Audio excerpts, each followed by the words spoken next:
Students, welcome back to my class. So in this class we were going to discuss about VNTR or variable number tandem repeats. Okay. So നമ്മൾ discuss ചെയ്യുന്നത് molecular മാർക്കേഴ്സിനെ കുറിച്ചിട്ടാണ്. അപ്പോൾ നമ്മൾ കഴിഞ്ഞ ക്ലാസ്സുകളിൽ RAPD അതുപോലെ തന്നെ RFLPനെ കുറിച്ചിട്ടൊക്കെ ഡിസ്കസ് ചെയ്തു. ഇനി നോക്കാൻ പോകുന്നത് VNTR അല്ലെങ്കിൽ variable number tandem repeats and it's an important topic. So എന്താണെന്ന് നോക്കാം. So variable number of tandem repeats എന്ന് പറഞ്ഞാൽ നമുക്ക് ആദ്യം നോക്കുകയാണെങ്കിൽ the repetitive DNA is composed of a number of copies of a short sequence involved in the generation of polymorphic loci that are useful in genetic fingerprinting. Okay, repetitive DNA എന്തുണ്ടായിരിക്കും?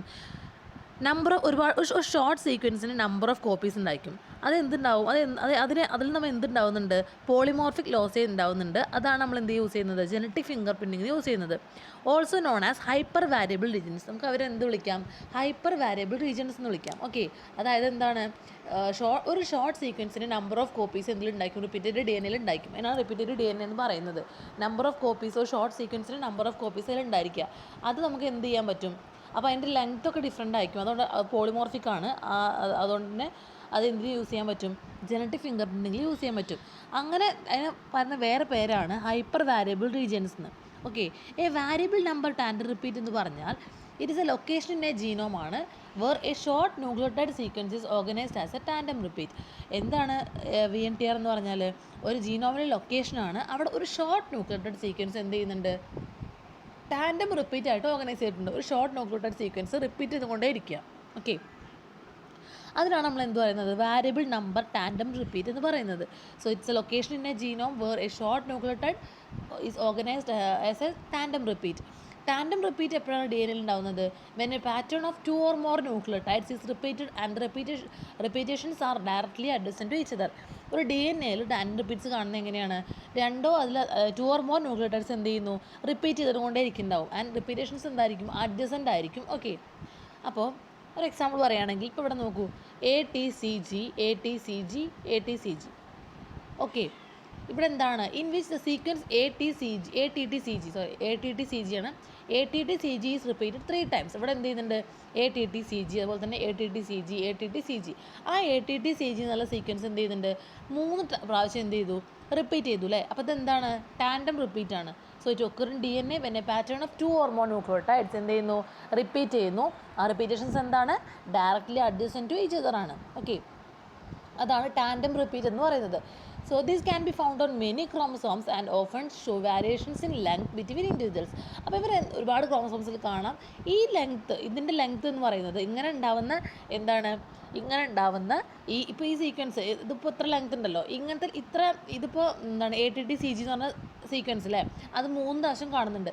ഈ length എന്ന് പറയുന്നത് പല ആൾക്കാരിലും എന്താണ് different ആയിരിക്കും. Okay, they often show variations in length difference കാണിക്കുന്നുണ്ട്. And each variant act as an inherited allele. ഓരോ variant എന്താണ്? ഒരു ഇൻഹെറിറ്റഡ് അല്ലീലായിട്ടാണ് ആക്ട് ചെയ്യുന്നത്. Allowing them to be used for personal or parental identification. അപ്പോൾ നമുക്ക് എന്ത് ചെയ്യാം? ഈ ഡിഫറൻസ് ഇൻ ലെങ്ത് ഉണ്ടെന്ന് പറഞ്ഞില്ലേ, അത് നമുക്ക് എന്ത് ചെയ്യാം? അതൊരു ഇൻഹെറിറ്റഡ് അല്ലീലായിട്ടാണ് വരുന്നത്. അതുകൊണ്ട് തന്നെ അതിന് നമുക്ക് പേഴ്സണൽ അല്ലെങ്കിൽ പാരൻ്റൽ ഐഡൻറ്റിഫിക്കേഷൻ വേണ്ടി യൂസ് ചെയ്യാം. And their analysis is useful in genetics and biology research, forensics and DNA finger printing. അതിലൊക്കെ നമുക്ക് യൂസ് ചെയ്യാൻ പറ്റുന്നുണ്ട്. VNTRs എന്ന് പറയുന്നത് എന്താണ്? They are dispersed throughout the genome and are made up of a variable number of end-to-end duplications of identical or almost identical sequences. Okay, and number variable ആയിരിക്കും. അതുപോലെ തന്നെ ഓരോ ഇൻഡിവിജ്വൽസിനും ഡിഫറെൻ്റ് ആയിരിക്കും. Polymorphism in VNTRs is usually associated with number of repeats. അപ്പോൾ VNTRൽ എങ്ങനെയാണ് polymorphism വരുന്നത്? അതിൽ എന്താണ്? നമ്പർ ഓഫ് റിപ്പീറ്റ്സിലാണ് അവിടെ പോളിമോർഫിസം വരുന്നത്. Okay, that is different individuals show different numbers or repeat units at a given loci. ഒരു പൊസിഷനിൽ അല്ലെങ്കിൽ ഒരു ലോക്കസിൽ എന്തായിരിക്കും? ഡിഫറെൻറ്റ് ഇൻഡിവിജ്വൽസിന് different numbers of repeat units ആണ് ഡിഫറെൻറ്റ് ഇൻഡിവിജ്വൽസിൽ കാണിക്കുന്നത്. Okay, these variations constitute the alleles of VNTR loci. അങ്ങനെയുള്ള ഈ വാരിയേഷൻസ് ആണ് എന്ത് കോൺസ്റ്റിറ്റ്യൂട്ട് ചെയ്യുന്നത്? VNTR loci. Alleles of VNTR loci എന്ന് പറയുന്നത് ഈ വാരിയേഷൻസ് ആണ്. So polymorphism also arises due to a variation in the distribution pattern of repeated sequences in the different alleles. അത് കൂടാതെ ഡിഫറെൻറ്റ് അല്ലീൽസിലുള്ള ഈ റിപ്പീറ്റഡ് സീക്വൻസസിൻ്റെ ഡിസ്ട്രിബ്യൂഷൻ പാറ്റേൺ വഴി പോളിമോർഫിസം ഒക്കെ ചെയ്യാറുണ്ട്. ഓക്കെ,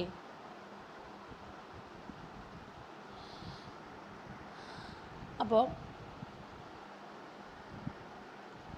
VNTRs എന്ന് പറഞ്ഞാൽ very important source of RFLP genetic markers ആണ് used in linkage analysis of genomes. Okay, എന്താണ് VNTRs എന്ന് പറയുന്നത്? RFLP ജനറ്റിക് മാർക്കേഴ്സിൻ്റെ RFLP എന്തായിരുന്നു? റെസ്ട്രിക്ഷൻ ഫ്രാഗ്മെൻറ്റ് ലെങ്ത് പോളിമോർഫിസം അല്ലേ? ഫ്രാഗ്മെൻറ്റിൽ ലെങ്ത്തിൽ പോളിമോർഫിസം ആണ് പറഞ്ഞത്.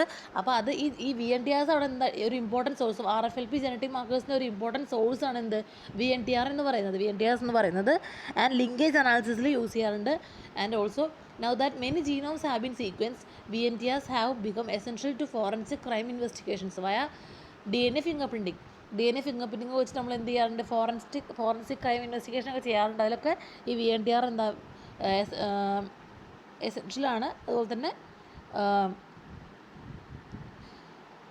ഈ സറൗണ്ടിങ് DNA നമ്മൾ എന്ത് ചെയ്യുക? അതിന് PCR അല്ലെങ്കിൽ RFLP എത്ര വെച്ചിട്ട് റിമൂവ് ചെയ്യുകയാണെങ്കിൽ and the size determine by gel electrophoresis, അതിൻ്റെ സൈസ് ഇങ്ങനത്തെ VNTRൻ്റെ സൈസ് ഡിറ്റർമിൻ ചെയ്താൽ എന്തുണ്ടാവുന്നു? They produce a pattern of pattern of bands unique to each individual. അപ്പോൾ എന്ത് ചെയ്യുന്നു?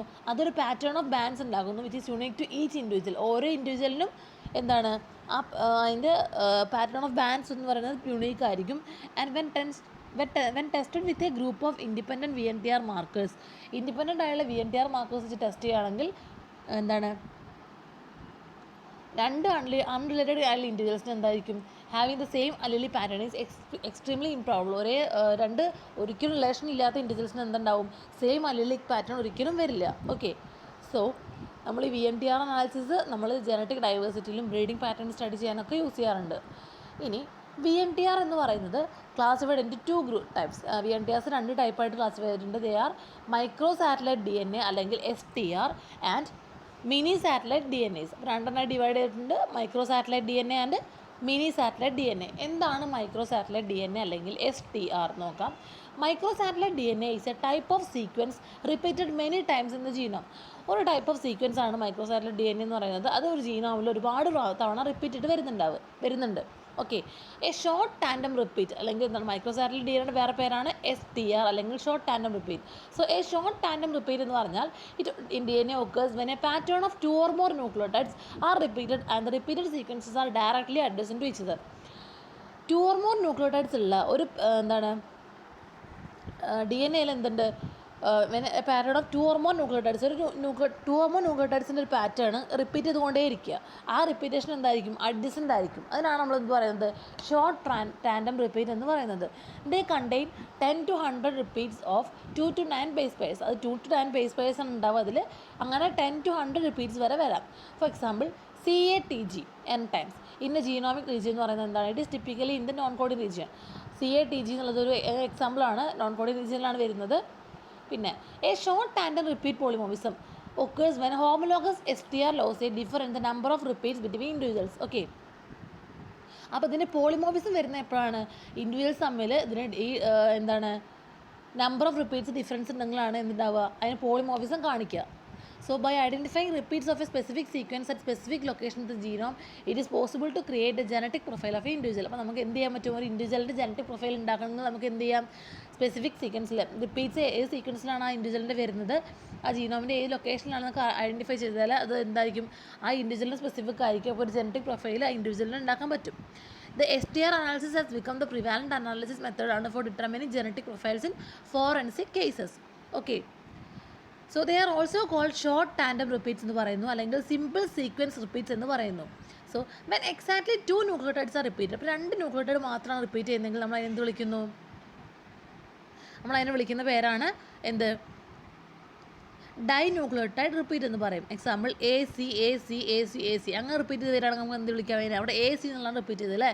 അപ്പോൾ അവിടെ ഡൈന്യൂക്ലിയോട്ടൈഡ് റിപ്പീറ്റ് ആണ്. വെൻ 3 ന്യൂക്ലിയോട്ടൈഡ്സ് റിപ്പീറ്റ് ചെയ്യുകയാണെങ്കിൽ it is called trinucleotide repeat.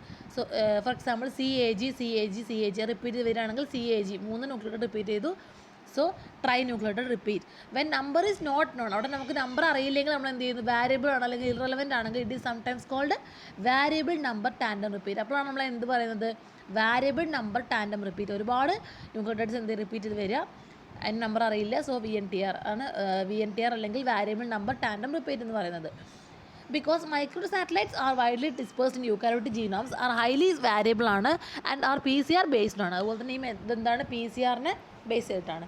ഇനി അതിന് അപ്ലിക്കേഷൻ വരുന്നത് ഒരുപാട് സ്ഥലത്ത് അപ്ലിക്കേഷൻ വരുന്നുണ്ട്.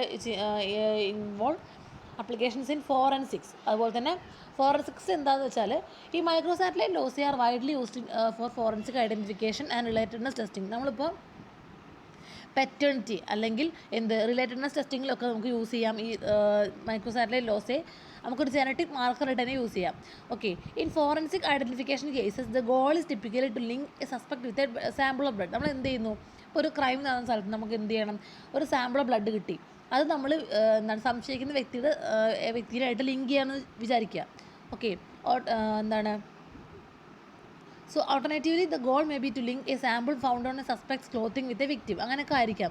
സോ അങ്ങനെയുള്ള കേസിൽ relatedness testing in criminal work നമുക്ക് ചെയ്യാൻ പറ്റും by may be involve investigating paternity in order to establish rape or incest. Okay, അപ്പോൾ അനദർ ആപ്ലിക്കേഷനാണ് വേറെ ആപ്ലിക്കേഷനാണ് linking DNA samples with relatives of a missing person. ഒരു മിസ്സിംഗ് പേഴ്സൻ്റെ റിലേറ്റീവ്സിനായിട്ട് ആ DNA സാമ്പിൾസ് നമുക്ക് എന്ത് ചെയ്യാൻ പറ്റും, ലിങ്ക് ചെയ്യാൻ പറ്റും. കാരണം ഈ length of micro satellite DNA എന്ന് പറയുന്നത് വാരി ചെയ്യുന്നുണ്ട് ഫ്രം പേഴ്സൺ ടു നെക്സ്റ്റ്. ഒരു പേഴ്സണിൽ നിന്ന് വേറെ പേഴ്സണിലേക്ക് വാരി ചെയ്യുന്നുണ്ട്. And scientist have begun to use them to identify criminals and to determine paternity. കാരണം അതെന്താണ്, ഒരു പ്രൊസീജിയറാണ് known as DNA profiling or finger printing. Okay, അങ്ങനെ നമുക്ക് പാറ്റേണിറ്റി ഡിറ്റർമിൻ ചെയ്യാൻ വേണ്ടി യൂസ് ചെയ്യാൻ പറ്റും. പിന്നെ വേറൊരു ഫോറൻസിക്സിലാണ് പറഞ്ഞത്, വേറൊരു ആപ്ലിക്കേഷനാണ് diagnosis and identification of human diseases. Human ഡിസീസസിൻ്റെ ഐഡൻറ്റിഫിക്കേഷനിലും ഡയഗ്നോസിസിലും നമുക്ക് യൂസ് ചെയ്യാൻ പറ്റും. Because microsatellites change in length early in the development of some cancers. ചില ക്യാൻസേഴ്സിൻ്റെ ഡെവലപ്മെൻറ്റിൽ എന്ത് ചെയ്യുന്നുണ്ട്, ഏർലി ഡെവലപ്മെൻറ്റിൽ മൈക്രോ സാറ്റലൈറ്റ്സ് ചേഞ്ച് ചെയ്യുന്നുണ്ട്. അപ്പോൾ നമുക്കത് അത് മാർക്കേഴ്സായിട്ട് യൂസ് ചെയ്യാം for early cancer detection. Okay, പിന്നെ പോപ്പുലേഷൻ സ്റ്റഡീസിൽ യൂസ് ചെയ്യാറുണ്ട്. By looking at the variation of microsatellites in populations, inferences can be made about population structures and differences, genetic drift, genetic bottlenecks, and even the date of a last common ancestor. Okay, so population studies use ചെയ്യാറുണ്ട്. And also in conservation biology, പോപ്പുലേഷനിൽ വരുന്ന changes, sudden changes, population ഫ്രാഗ്മെൻറ്റേഷൻ്റെ എഫക്റ്റുകൾ അത് പഠിക്കാൻ വേണ്ടി നമുക്ക് എന്ത് ചെയ്യാൻ പറ്റും, അത് കൺസർവേഷൻ ബയോളജിയിൽ നമ്മൾ എന്ത് ചെയ്യുന്നുണ്ട്, ഈ മൈക്രോ സാറ്റലൈറ്റ് DNA യൂസ് ചെയ്യാറുണ്ട്. ഇനി സെക്കൻഡ് ടൈപ്പ് ഓഫ് VNTR ആണ് മിനി സാറ്റലൈറ്റ് DNAs അല്ലെങ്കിൽ മിനി സാറ്റലൈറ്റ് DNAs എന്ന് പറയുന്നത്. ദേ contain 10 to 1000 repeats of 10 to 100 base pair units. ഇവിടെ എന്താ വരുന്നത് വെച്ചാൽ 10 to 100 ബേസ് പെയർ യൂണിറ്റ്സ് ഉള്ള അതെന്തായിരിക്കും, റിപ്പീറ്റ് ചെയ്യുന്നത് എങ്ങനെയായിരിക്കും, 10 to 1000 റിപ്പീറ്റ്സ് അല്ലെങ്കിൽ 10 to 100 ബേസ് പെയർ യൂണിറ്റ്സ് ആണ് റിപ്പീറ്റ് ചെയ്ത് വരുന്നത്. They are useful in DNA finger printing. അത് DNA ഫിംഗർ പ്രിൻറ്റിങ്ങിൽ യൂസ്ഫുൾ ആണ്. സോ അതാണ് മിനി സാറ്റലൈറ്റ് DNA. ഇനി എന്താണ് ക്രോമസോം വാക്കിംഗ്? എന്താണ് ക്രോമസോം വാക്കിംഗ് എന്ന് പറഞ്ഞാൽ, this method is used to move systematically along a chromosome from a known location and to clone overlapping genomic clones that represent progressively longer parts of a particular chromosome. Chromosome walking എന്ന് പറഞ്ഞാൽ, ഇപ്പം നമുക്ക് ഒരു ജീനോമിൽ നമുക്കൊരു particular gene അറിയാൻ വിചാരിക്കാം. പക്ഷെ ഒരു പർട്ടിക്കുലർ ജീൻ നമുക്ക് അറിയില്ല. അപ്പോൾ നമുക്ക് ആ പർട്ടിക്കുലർ ജീനെ അറിയില്ലെങ്കിൽ അതിനെ കണ്ടുപിടിക്കണം. അതിന് നമുക്ക് എന്ത് ചെയ്യാം, നമുക്ക് അറിയാവുന്ന ഒരു ജീനിനെ യൂസ് ചെയ്തിട്ട് നമുക്ക് എന്ത് ചെയ്യാൻ പറ്റും, ഈ അറിയാത്ത ജീനോമിനെ നമുക്ക് കണ്ടുപിടിക്കാൻ പറ്റും. അതിനാണ് നമ്മൾ ക്രോമസോം വാക്കിംഗ് എന്ന് പറയുന്നത്. സോ അപ്പോൾ അതെന്ത് ശരിക്കും ക്രോമസോം വാക്കിംഗ് പേര് വരാൻ കാരണം മെത്തേഡ് ചൂസ് ചെയ്തിട്ട് മൂവ് സിസ്റ്റമാറ്റിക്കലി അല്ല, ഒരു ക്രോമസോമിലൊന്ന് സിസ്റ്റമാറ്റിക്കലി മൂവ് ചെയ്തുകൊണ്ടിരിക്കുകയാണ് ഫ്രം എ നോൺ ലൊക്കേഷൻ. നമുക്ക് അറിയാവുന്ന ഒരു ലൊക്കേഷൻ നമ്മൾ എന്ത് ചെയ്യുക, മൂവ് ചെയ്യുക. And to clone overlapping genomic clones, നമ്മൾ അതിൻ്റെ കൂടെ അങ്ങനെ ക്ലോൺ ചെയ്തുകൊണ്ടേ ഇരിക്കുന്നുണ്ട് ജീനോമിക് ക്ലോൺസിന്. ആൻഡ് അങ്ങനെ എന്ത് ചെയ്യും, നമുക്ക് അറിയാത്തൊരു അൺനോൺ ലൊക്കേഷനിലേക്ക് പോയിട്ട് അതിനെ നമുക്ക് കിട്ടുന്നൊരു നമ്മൾ അൺനോൺ ജീനെ കണ്ടുപിടിക്കുക. അതിനാണ് ക്രോമസോം വാക്കിംഗ് എന്ന് പറയുന്നത്. Chromosome walking is used as a means of finding adjacent genes അല്ലെങ്കിൽ പൊസിഷൻ ക്ലോണിങ്. അഡ്ജസൻറ്റ് ജീൻസിനെ ഐഡൻറ്റിഫൈ ചെയ്ത് പോവുക, അതിനാണ് അല്ലെങ്കിൽ പൊസിഷൻ ക്ലോണിങ്ങിനാണ് ക്രോമസോം വാക്കിംഗ് എന്ന് പറയുന്നത്. അല്ലെങ്കിൽ ഒരു ജീനിൻ്റെ പാർട്സിനെ ഐഡൻറ്റിഫൈ ചെയ്യാം which are missing in the original clone as well as to analyse long stretches of eukaryotic DNA അല്ലെങ്കിൽ യൂക്കാരിയോട്ടിക് DNAയിലെ ലോങ് സ്ട്രെച്ചസ് ഒക്കെ അനലൈസ് ചെയ്യാൻ നമ്മൾ എന്ത് യൂസ് ചെയ്യാറുണ്ട്, ക്രോമസോം വാക്കിംഗ് യൂസ് ചെയ്യാറുണ്ട്. അപ്പോൾ ഒരു സ്മോൾ സെഗ്മെൻറ്റ് ഓഫ് DNA നമ്മൾ എന്ത് ചെയ്യുന്നു, ഒരു ജീനോമിക് ക്ലോണിലുള്ള ഒരു സ്മോൾ സെഗ്മെൻറ്റ് ഓഫ് DNA, നമുക്ക് ആ DNAയുടെ സെഗ്മെൻറ്റിനെ അറിയാം. ഓക്കെ, അപ്പോൾ നമ്മൾ അതിനെ എന്ത് ചെയ്യുന്നു, പ്രോബായിട്ട് യൂസ് ചെയ്യുന്നു to isolate clones containing the sequence. And അപ്പോൾ ഇതിനെന്ത് നമ്മൾ ചെയ്യുന്നു, അതിനെ നമ്മൾ പ്രോബായിട്ട് യൂസ് ചെയ്യുന്നു. എന്തിനു വേണ്ടിയിട്ടാണ്, ടു ഐസൊലേറ്റ് ക്ലോൺസിനെ ഐസൊലേറ്റ് ചെയ്യാൻ വേണ്ടിയിട്ട് containing this sequence and adjacent sequences encode in the next portion of the genome. അപ്പോൾ നമ്മൾ എന്ത് ചെയ്യും, ഒരു സ്മോൾ DNA സെഗ്മെൻറ്റിന് നമുക്കറിയാം. ഒരു ജീനോമിക് ക്ലോണിലെ. അപ്പോൾ അതിനെ പ്രോബായിട്ട് യൂസ് ചെയ്തിട്ട് നമ്മൾ അതിൻ്റെ അഡിഷൻ സീക്വൻസിനെ മനസ്സിലാക്കുന്നു. ഇതിൻ്റെ അഡിഷൻ സീക്വൻസിൽ എന്താണ് യൂസ് ചെയ്തിട്ട് അതിൻ്റെ അടുത്ത സീക്വൻസിന് മനസ്സിലാക്കുന്നു. അങ്ങനെ ആ ക്രോമസോമിൽ കൂടെ മൂവ് ചെയ്തിട്ട് നമുക്ക് അൺനോൺ ആയുള്ള സീക്വൻസ് കണ്ടുപിടിക്കുന്നു. അതിനാണ് എന്ത് പറയുന്നത്, ക്രോമസോം വാക്കിംഗ് എന്ന് പറയുന്നത്. So end sequence of second clone is used to isolate a third clone and so forth until a series of overlapping clones are isolated. Okay, so it is necessary to use DNA probes whose sequences are single copy. Otherwise, if the probe used is a repeated sequence, then several unrelated recombinants could be identified. Okay, ചുരുക്കി പറയുകയാണെങ്കിൽ ഇവിടെ എന്താണ്, ഒരു small segment of DNA നമ്മൾ genomic ക്ലോണിൻ്റെ one എൻഡിൽ നമ്മൾ എടുക്കുന്നു. എന്നിട്ട് എന്ത് ചെയ്യുന്നു, അതിനെ പ്രോബായിട്ട് യൂസ് ചെയ്യുന്നു, എന്നിട്ട് ക്ലോണിനെ ഐസൊലേറ്റ് ചെയ്യുന്നു. ആൻഡ് ഈ containing the sequence and addition sequences. അപ്പോൾ ആ സീക്വൻസും അതിന് അഡിഷൻ സീക്വൻസ് ഉണ്ടായിരിക്കും. ആൻഡ് ആ സീക്വൻസ് യൂസ് ചെയ്തിട്ട് തന്നെ അപ്പുറത്തെ സീക്വൻസ് നമ്മൾ ഐഡൻറ്റിഫൈ ചെയ്യുന്നു. അങ്ങനെ ക്രോമസോമിനെ കൂടെ മൂവ് ചെയ്തിട്ട് നമുക്ക് അറിയാത്ത ഒരു ജീൻ ഓഫ് ഇൻട്രസ്റ്റ് നമ്മൾ കണ്ടുപിടിക്കുന്നു. ഓക്കെ, അതിൻ്റെ പിക്ചോറൽ റെപ്രസെൻറ്റേഷനാണ് ഇവിടെ കാണുന്നത്. So chromosomal DNA of 60,000 base pairs ആണ് ഇവിടെ കാണുന്നത്. അപ്പോൾ നമ്മൾ ഈ എന്ത് ചെയ്തു, ജീനോമിക് DNA, നമുക്ക് അറിയാവുന്ന ജീനോമിക് DNA ആണിത്. നമുക്ക് കണ്ടെത്തേണ്ടത് ജീൻ ഓഫ് ഇൻട്രസ്റ്റ്, ഇതിനാണ് കിട്ടേണ്ടത്. ഓക്കെ, അപ്പോൾ ഈ ജീനോമിക് DNA എന്ത് ചെയ്തു, അവിടെ നിന്ന് എടുത്തു and start genomic lambda clone from genomic library. ഇവിടെ നിന്ന് ക്ലോൺ സ്റ്റാർട്ട് ചെയ്യാണ്. അപ്പോൾ ഇതിൻ്റെ ഈ ടെർമിനൽ സെഗ്മെൻറ്റ് എടുത്തു, isolated DNA fragment from one end, ഒരു എൻഡിൽ നിന്ന് അതിനെടുത്തു. And probe to the library again to isolate new lambda clone. എന്നിട്ട് ഇതിനെന്ത് ചെയ്തു, ഇതിൻ്റെ ഈ ലൈബ്രറിക്ക് എന്ത് ചെയ്തു, അഗെയിൻ അതിനെ പ്രോബായിട്ട് അതിനെ എന്താണ് യൂസ് ചെയ്തു. അങ്ങനെ അതിൻ്റെ അപ്പുറത്തെ സീക്വൻസിനെടുത്തു. ഓക്കെ, കണ്ടോ, ഇതിനെ പ്രോബായിട്ട് യൂസ് ചെയ്തിട്ട് ഈ സീക്വൻസിനെടുത്തു. എന്നിട്ട് ഇതിൻ്റെ എൻ സീക്വൻസ് യൂസ് ചെയ്തിട്ട് നമ്മൾ എന്ത് ചെയ്തു, നെക്സ്റ്റ് സീക്വൻസിനെ എടുത്തു. എന്നിട്ട് ഈ ഇതിൻ്റെ എൻ സീക്വൻസിനെ പ്രോബായിട്ട് യൂസ് ചെയ്തിട്ട് നമ്മൾ എന്ത് ചെയ്തു, അതിൻ്റെ അടുത്ത സീക്വൻസിനെ ക്ലോൺ ചെയ്തെടുത്തു. അപ്പോൾ നമുക്ക് എന്ത് കിട്ടി, last clone contain gene of interest. നമുക്ക് ലാസ്റ്റ് ക്ലോണിൽ എന്ത് കിട്ടി, നമ്മൾ ജീൻ ഓഫ് ഇൻട്രസ്റ്റ്, നമുക്ക് ആവശ്യമായുള്ള ജീൻ ഓഫ് ഇൻട്രസ്റ്റ് കിട്ടി. അങ്ങനെ ഒരു സ്റ്റെപ്പ് ബൈ സ്റ്റെപ്പായിട്ട് ക്രോമസോമിലൂടെ മൂവ് ചെയ്തിട്ട് നമുക്ക് ഒരു ജീൻ ഓഫ് ഇൻട്രസ്റ്റ് കണ്ടെത്തുന്ന ഒരു പ്രോസസ്സാണ് എന്ത്, ആ ടെക്നിക്കാണ് എന്തെന്ന് പറയുന്നത്, ക്രോമസോം വാക്കിംഗ് എന്ന് പറയുന്നത്. ഓക്കെ, സോ അത്രയാണെന്ന് പറയാനുള്ളത്. നമ്മളത് ഡിസ്കസ് ചെയ്തത് VNTRs എന്താണ്, അതുപോലെ തന്നെ 2 ടൈപ്പ് ഓഫ് VNTRs ഒക്കെ ആയിരുന്നു. മൈക്രോ സാറ്റലൈറ്റ്സും മിനി സാറ്റലൈറ്റ്സും എന്താണെന്ന് പറഞ്ഞു, ക്രോമസോം വാക്കിംഗ് എന്താണെന്ന് പറഞ്ഞു. So it's all about today and ബാക്കി നമുക്ക് നെക്സ്റ്റ് ക്ലാസ്സിൽ ഡിസ്കസ് ചെയ്യാം. Thank you.